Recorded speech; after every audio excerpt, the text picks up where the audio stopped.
Det startede nok med, at det startede på den måde, vi fik virus.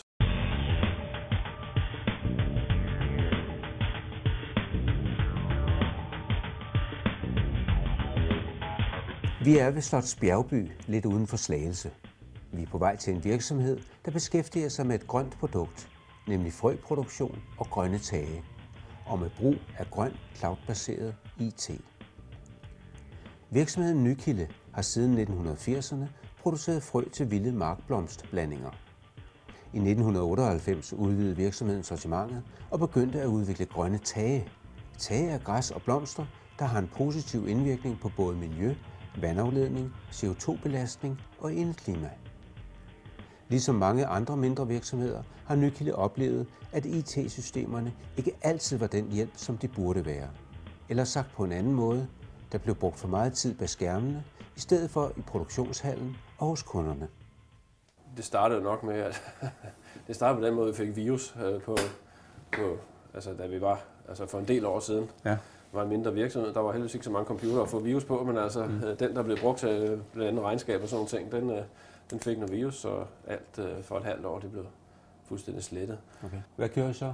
Jamen, det var noget, jeg ligesom selv lå og fandt lidt frem i, men så snakkede vi så også med Michael blandt andet også, og med vores revisor, og hvordan og hvorledes vi kunne finde nogle løsninger blandt andet på, fordi det vigtigste var jo sådan set det at få det der økonomisystem og sådan nogle ting på plads. Ja. Og der kom vi så frem til et styresystem eller et økonomisystem, der også ligger i skyen, ligesom.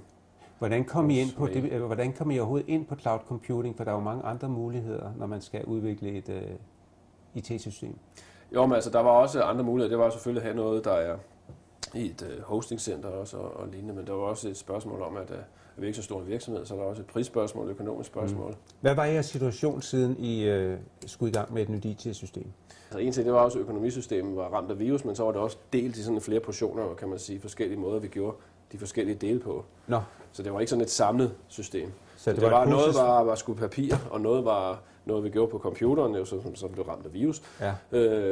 Og de ting gjorde, at det hele var noget af et natarbejde mange gange, når man skulle aflevere det til revisoren også.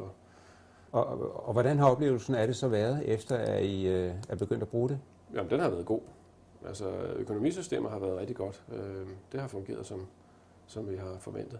Vi bruger utrolig lidt tid på det nu, og det er mere eller mindre bare at trykke på en knap.